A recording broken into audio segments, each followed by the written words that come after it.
So when I was a detective, I went through something called the READ technique training. I went through a basic and an advanced school, and it's an interview and interrogation methodology. And I learned years later that it applies to parenting as well. And what it taught me was to stop doing the thing that almost guarantees me that I won't get the whole truth.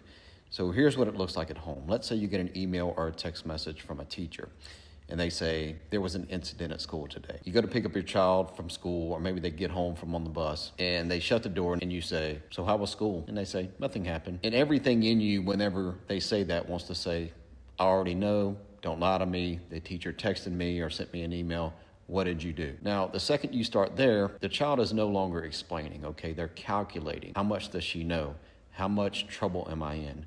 What do I need to admit? What do I need to deny? Now, you may get a version of the story then, but you probably won't get the whole truth from them. So here's what the investigative interviewing taught me. Let them tell the story before you start correcting it. So instead, you'll go, hey, walk me through your day today before we talk about anything else. Or maybe, I heard there was a hard moment today.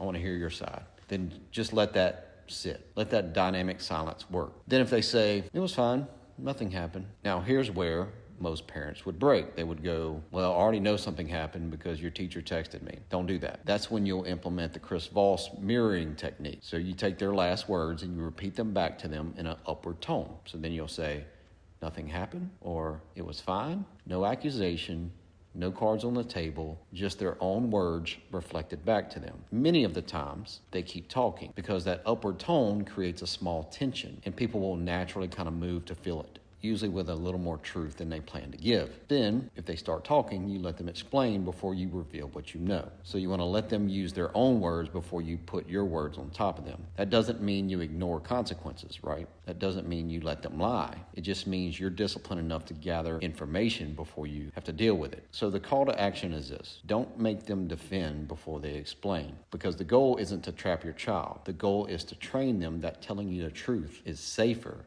than hiding it.